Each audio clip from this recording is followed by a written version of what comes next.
नमस्कार। सजग रहो अभियान के तहत आज आपका फिर एक बार स्वागत करते हैं।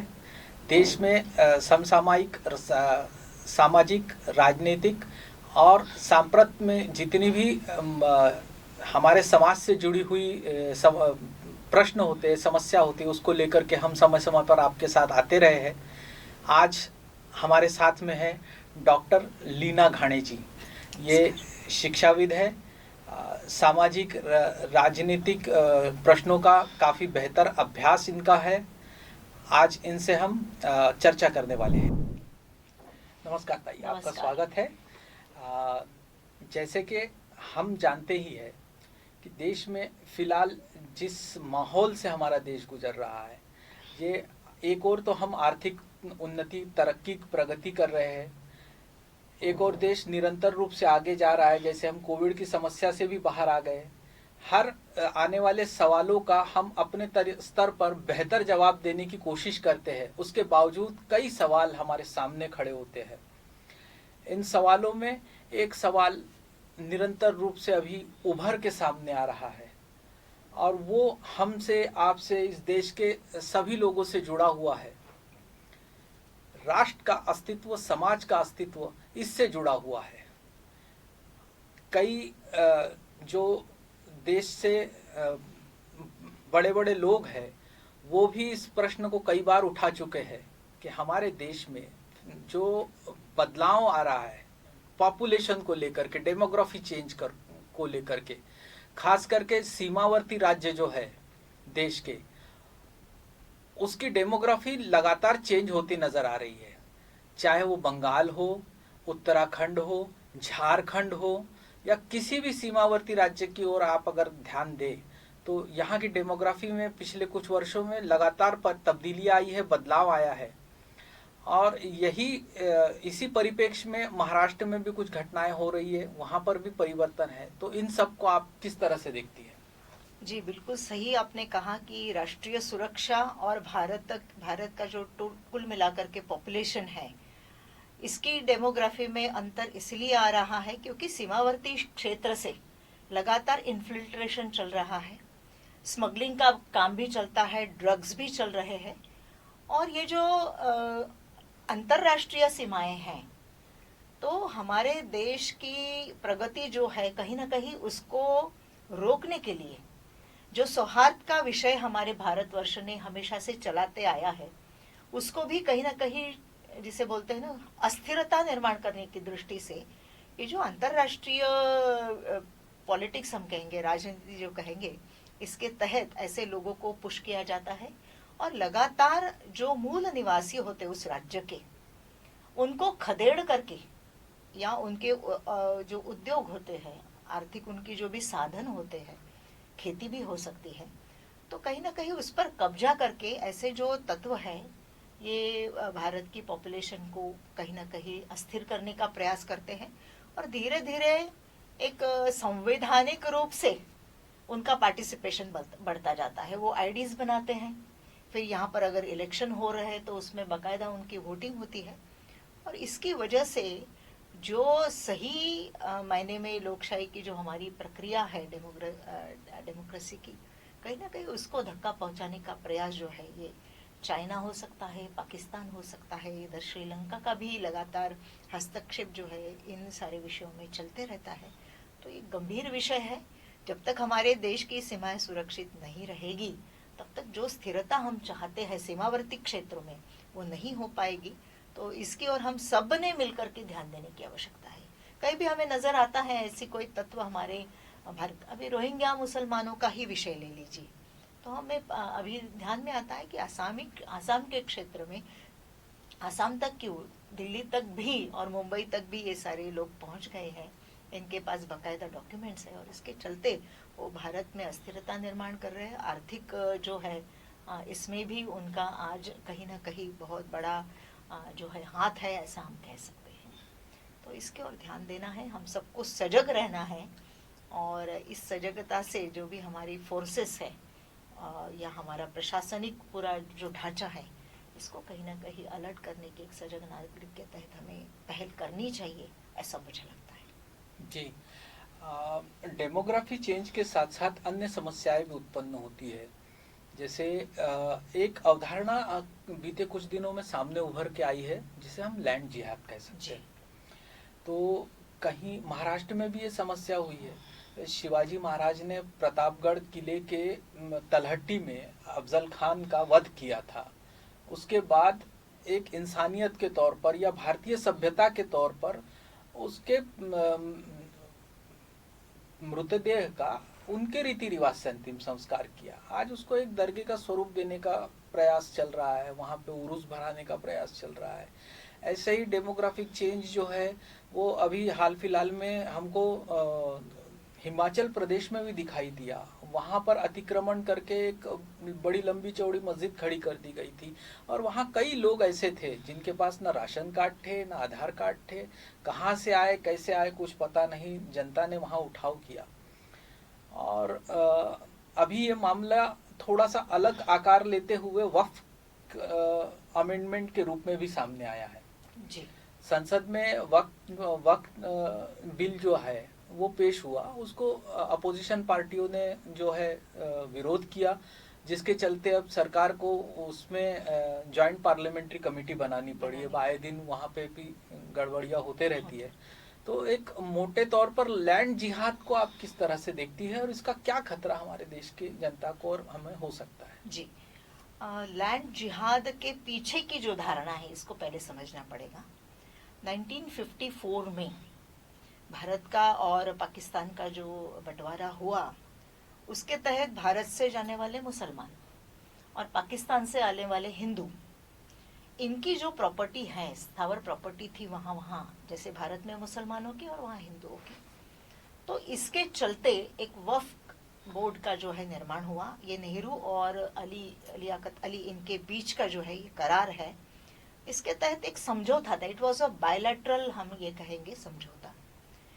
तो धीरे धीरे वक्फ के अंतर्गत सारे मुसलमानों की प्रॉपर्टी आई। वहीं तक ये विषय सीमित नहीं रहा, क्योंकि वो जो प्रॉपर्टी छोड़ करके यहाँ गए थे, तो भाई कहीं ना कहीं इसका इस्तेमाल उनके धर्म, उनके इसके लिए होना चाहिए, पूजा पद्धति के लिए। ऐसा एक मोटा मोटा सोच उसके पीछे था। लेकिन आज अगर हम पाकिस्तान में हिंदुओं की छोड़ी हुई प्रॉपर्टी की बात करेंगे तो वहाँ कोई काउंसिल या बोर्ड नहीं बना हुआ है, वो तो सरकार ने हड़प ली। लेकिन भारत में बाकायदा एक बोर्ड स्थापन किया गया था और उसके तहत वो प्रॉपर्टी चली गई। सरकार का आधिपत्य उस प्रॉपर्टी पर नहीं रहा। लेकिन 1995 में पीवी नरसिम्हा राव की सरकार ने इस वक्फ बोर्ड को बहुत अमर्यादित, जैसे बोलेंगे, ऐसे अधिकार दे दिए। और ये कहा गया उसमें कि किसी भी न्यायिक प्रक्रिया में, किसी भी पूछताछ में ये बोर्ड नहीं आएगा। उन्होंने किसी भी लैंड को आइडेंटिफाई करके कह दिया कि ये हमारी लैंड है या ये हमारी जमीन है, तो कोई भी उसको प्रश्न नहीं कर सकता। इनफैक्ट जिसकी वो जमीन है उसे प्रूव करना पड़ेगा कि ये मेरी जमीन है। ऐसा तो विश्व में मैंने कहीं भी कभी भी नहीं देखा। इसके कई सारे उदाहरण जो है महाराष्ट्र में भी देखने को मिलते हैं। तो धीरे धीरे कहीं ना कहीं छोड़ी हुई प्रॉपर्टी का एक संलग्नीकरण करके बोर्ड के तहत उनकी विचारधारा को संरक्षित करना, ये जो विषय था ये तो पीछे छूट गया। लेकिन आज लगभग 1 लाख एकड़ जमीन अपने महाराष्ट्र की जो है वो वक्फ बोर्ड के पास है। और अभी मैंने पढ़ा, एक पत्र सब सोशल मीडिया पर भी प्रसारित हो रहा है कि वक्फ बोर्ड को आने वाले जो भी ये आएगी, सरकार आएगी, उसको 1000 कोटी की डिमांड जो है अल्पसंख्यक समुदाय ने की है। और कुल मिलाकर इसका अगर हम विश्लेषण करें तो लगभग 44,000 प्लस गांवों में वक्फ बोर्ड की कुछ न कुछ जमीन है। तो मोटा मोटी इसका हिसाब अगर हम करें तो 2 एकड़ जमीन हर गांव में वक्फ बोर्ड की है। ये सारा मसला क्यों एकदम खुल करके सामने आया? क्योंकि इलाहाबाद हाईकोर्ट की जमीन जब वक्फ बोर्ड ने कह दिया कि इस पर भी हमारा अधिकार है, तो पूरा देश जो है वो अलर्ट हो गया। और ये जो अमर्यादित अधिकार किसी बोर्ड को देना, इसका हमने कभी सोचा नहीं कि दूरगामी इसके क्या परिणाम हो सकते हैं। हमने ये समझा ही नहीं कि इसके पीछे की वजह क्या है। कहीं ना कहीं, मतलब कहना नहीं चाहिए, लेकिन AIMIM के चुने हुए प्रमुख अवैसुद्दीन ओवैसी जी, इनका जब हमने लोकसभा में शपथ विधि ग्रहण समारोह देखा, जब उन्होंने कहा कि जय फिलिस्तीन, तब ये सारा विषय स्पष्ट हो जाता है कि फाइनली इस विचारधारा का भारत में इनकी मनीषा क्या है। कहीं ना कहीं इस्लामिक स्टेट बनाने के पीछे तो ये सारा वक्फ बोर्ड काम तो नहीं कर रहा है, कहीं ना कहीं ये अंदेशा पुष्ट होते जा रहा है। और इनकी डिमांड्स भी बड़ी मज़ेदार है कि जो लोग आतंकवाद में जेल के अंदर गए हुए हैं कुछ कार्रवाई में, उनको छोड़ने के लिए ये वक्फ बोर्ड के तहत ऑल इंडिया उलेमा की जो बोर्ड है वो डिमांड कर रही है। तो ये वक्फ का जो मामला है ये कोई केवल रिलीजियस, और एक बात बताना चाहती हूँ कि शाहू महाराज जी ने मोमेडियन एजुकेशन सोसाइटी स्थापन की थी कि मुसलमानों के बच्चे भी पढ़े, आगे बढ़े। तो आज वक्फ बोर्ड ने उस पर भी दावा ठोक दिया है कि ये है ट्रस्ट है, ये हमारे अंतर्गत आएगा और इसकी कोटियों रुपयों की प्रॉपर्टी जो है ये है सोलापुर में। तो कहने का तात्पर्य ये है, किसानों के जमीन को हड़पना, वक्फ के नाम पर हड़प लेना, और फिर गांव के गांव का मतांतरण करना, उनको जबरदस्ती ये बोलना कि अगर आपको अपनी जमीन वापस चाहिए, क्योंकि लीगली आप उस पर ये नहीं कर सकते, कोई किसान ये नहीं बोल सकता ये मेरी प्रॉपर्टी है। हालांकि कागज पत्र पूरे उनके पास होते हैं, पर फिर भी न्यायिक प्रक्रिया में वक्फ बोर्ड न आने की वजह से, कोई भी कानून के तहत उस दायरे के बाहर ये कमेटी होने की वजह से आज किसान भी डरा हुआ है। और ऐसा कई जगह, तमिलनाडु का उदाहरण है कि पूरा का पूरा जिला जो है, हालांकि वो हिंदू बहुल था, लेकिन क्योंकि वक्फ में 2 या 3 परिवार थे उस जिले में, त्रिचूर का उदाहरण है, लेकिन आज उनको पूरा का पूरा धर्मांतरित किया गया। तो ये बहुत बड़ा एक खतरा संपूर्ण देश पर मंडरा रहा है। तो हमें बहुत सजगता यहाँ तक कि सामने होकर के वो कहते हैं कि नया संसद भवन बना है वो भी वक्फ की जमीन पर। आसाम से एक मौलाना उठते हैं, वो खड़े रह करके कहते हैं कि ये भी वक्फ की जमीन पर है। देखिए ना कि संसद में खड़े होकर के इस बात को कहना, इसके मतलब पीछे कितनी बड़ी ताकत उनके है, इसको भी हमें समझना पड़ेगा। और कहीं ना कहीं ये बात जो है ये खतरे से कम नहीं है। तो एक और तो डेमोग्राफी चेंज हो रही है जी, दूसरी ओर लैंड जिहाद का मामला सामने आता दिखाई दे रहा है, और इसके साथ साथ एक निरंतर रूप से चर्चा में विषय रहा है। हालांकि ये जो जिहाद है ये अधर्म के खिलाफ धर्म युद्ध जी ये आया था, लेकिन आज ये नैरेटिव जो है ये एक निगेटिव सेंस में चला गया है कि जो चीजें आपको अच्छी लगती है उस पर कब्जाने के लिए जिहाद का इस्तेमाल हो रहा है। एक लैंड जिहाद है, डेमोग्राफिक चेंज जिहाद है। इसके साथ साथ अक्सर चर्चा में आता है, केरल के जो मुख्यमंत्री है ओमन चांडी जी पूर्व, उन्होंने सबसे पहले इस शब्द का इस्तेमाल किया था, वो था लव जिहाद। इस पर एक फिल्म भी आ चुकी है और किस तरह से काम करता है। अगर आप अखबार उठा के देखेंगे, जनवरी से अभी नवंबर चल रहा है, नवंबर तक, तो इन 11 महीनों में कम से कम 22 लड़कियां जो है मारी गई है, कम से कम। तो ये आए दिन होने वाले वाकयात है। महाराष्ट्र में भी ऐसी घटनाएं हुई है। तो इसे आप किस तरह से देखते हैं, और इस समस्या से निजात पाने के लिए हमको किस लेवल की सतर्कता को बरतना पड़ेगा, क्या करना पड़ेगा, आप क्या बताना चाहेंगे? अगर हिंदू समाज की हम बात करें तो हमारे लिए हमारी बेटी जो है ये हमारा सबसे, जिसे बोलते हैं ना, प्रेशियस, मूल्यवान ऐसी धरोहर होती है। और हमारी परंपरा को, हमारी संस्कृति को, धर्म को आगे बढ़ाने वाली हमारी बेटियां होती हैं।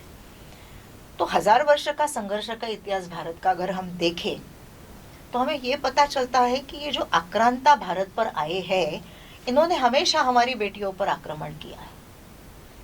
तो सीधी तरह से बेटियां नहीं मानी, धर्मांतरण नहीं हुआ, ये इस्लामिक स्टेट नहीं हुआ, भारत की अस्मिता कायम रही, अनेक प्रयोग किए गए हैं, लेकिन फिर भी भारत परिवर्तित नहीं हुआ। तो कहीं ना कहीं प्रेम जाल में फंसा करके हमारी बेटियों को झूठे दिलासे दे करके और उनको अभी फंसाया जा रहा है, जिसका नाम लव जिहाद है। इस पर एक बहुत विश्लेषक रूप से एक पिक्चर भी आई थी जिसे हम केरला स्टोरी के नाम से जानते हैं।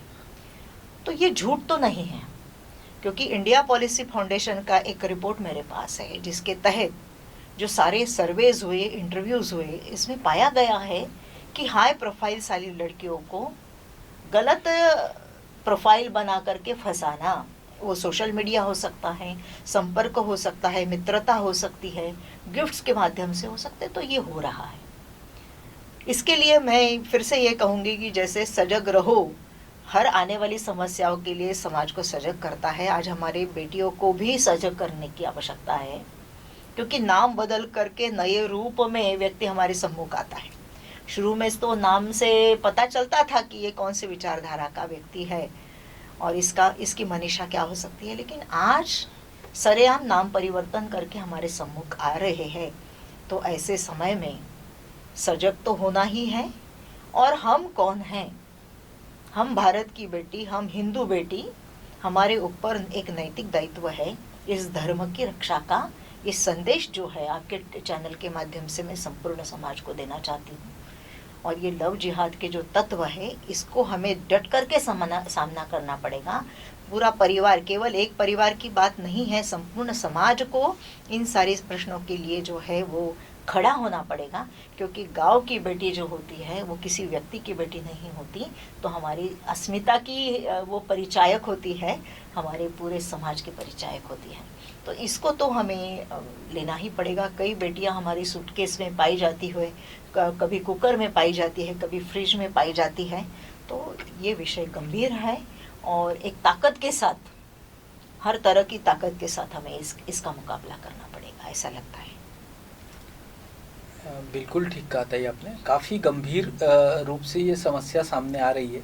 फिर भी जैसे आज का जो माहौल है वो सोशल मीडिया का है, हर कोई सोशल मीडिया पर है, तो उसमें एक चुटकुला चलता है, तो वो इस तरह से है कि मेरा वाला इस तरह से नहीं है।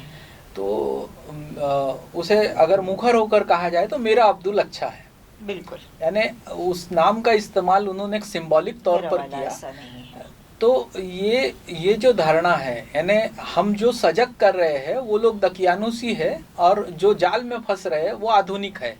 तो ये जो भ्रमजाल खुद इन युवाओं के इर्द गिर्द मंडरा रहा है, इसे दूर हटाने के लिए आप क्या सलाह सुझाव देना देखिए, हमारी बहनें आज पढ़ी लिखी है, शरिया के कानूनों को वो पढ़े, शरिया, क्योंकि कोई भी मुसलमान जो होता है वो शरिया के बाहर नहीं जाता है। ये हम सबका अनुभव है, हम सबका ऑब्जर्वेशन है। इसलिए शरिया को अगर हम पढ़ते हैं तो उसमें हम देखेंगे कि स्त्री की और उनके देखने का दृष्टिकोण क्या है।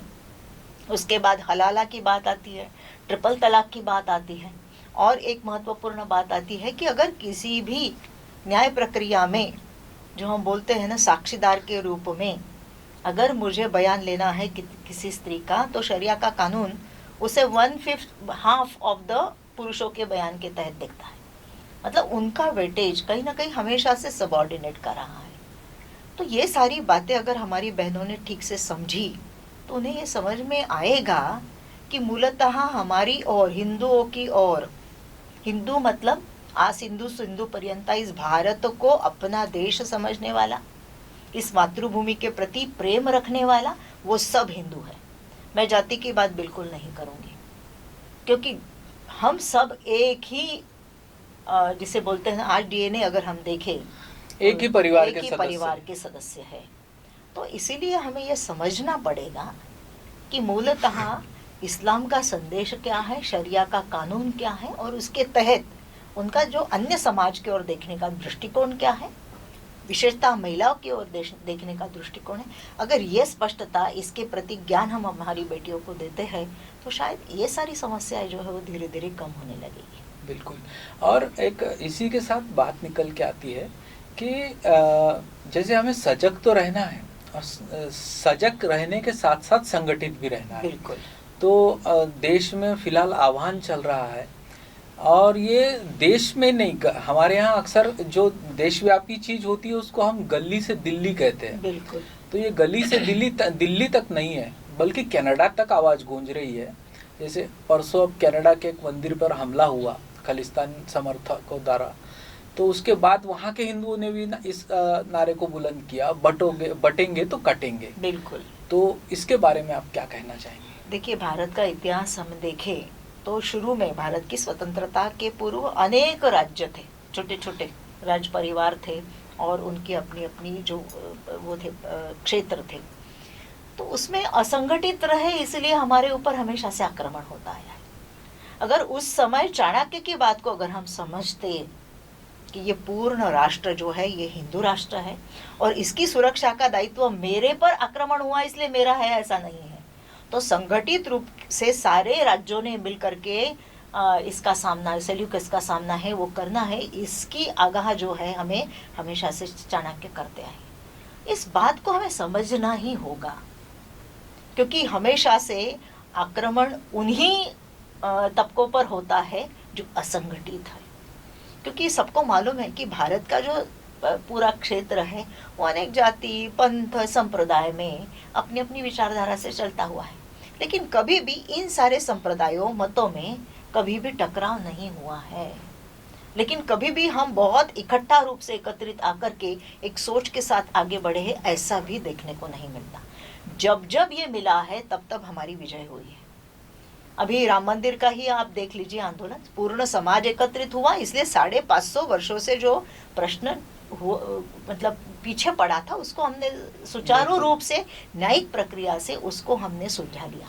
मजदूरों से लेकर के साधु संतों तक सबका योगदान रहा है। तो हमें ये समझना पड़ेगा कि आज जो सारा वातावरण, चाहे वो राजकीय वातावरण हो, चाहे वो शिक्षा क्षेत्र का हो, आर्थिक क्षेत्र का हो या इंटरनेशनल हो, हर जगह हमें अगर संगठित रूप से प्रो भारतीय, भारत के हित की दृष्टि से, अभी तो महाराष्ट्र के विधानसभा के चुनाव भी सामने हैं हमारे, तो हमें ये समझना पड़ेगा कि अगर ट्रैक रिकॉर्ड देखें हम अलग अलग पॉलिटिकल पार्टीज का भी, तो जिसका ट्रैक रिकॉर्ड हमारे राष्ट्रहित, राष्ट्रीय सुरक्षा की दृष्टि से अच्छा रहा है, जो विचारधारा भारतीय संस्कृति, हिंदू धर्म इसको लेकर के आगे बढ़ती आई है, वही समाज को सुरक्षित रख सकती है। अगर हम कई सारे मैनिफेस्टो देखें, अभी जिस पार्टी का बोर्ड का मैंने उल्लेख किया था, उन्होंने तो ऐसी ऐसी डिमांड रख दी है कि उसके तहत तो हमारे राष्ट्र सुरक्षा ही खतरे में आ सकती है।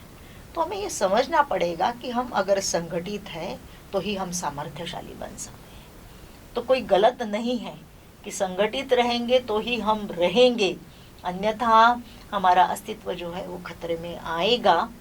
तो इसीलिए मुझे ऐसा लगता है कि उन संतों ने जो आह्वान किया कनाडा के मंदिर के सम्मुख होकर के कि संगठित रहोगे तो बचे रहेंगे, अन्यथा जो है वो हम बटेंगे तो कटेंगे। तो ये तो यूनिवर्सल ट्रूथ है और मुझे ऐसा लगता है हर रिलीजन और हिंदू धर्म भी इसका समर्थन करता है कि नहीं, हमें संगठित रूप से ही सारी बातें हैं, क्योंकि संगठन में शक्ति है और शक्ति को ही हमें आगे चल करके बढ़ाना है। बिल्कुल। तो हाल फिलहाल में मौजूदा जितनी भी समस्याएं हैं, चाहे वो लैंड जिहाद हो, चाहे डेमोग्राफिक चेंज हो, चाहे लव जिहाद हो, या फिर बटेंगे तो कटेंगे, आपने हमारे लिए समय निकाल करके अपने अमूल्य विचार रखे। आपका बहुत बहुत धन्यवाद। मिलते हैं अगले पॉडकास्ट में किसी अन्य विषय के साथ। तब तक के लिए इजाज़त चाहेंगे।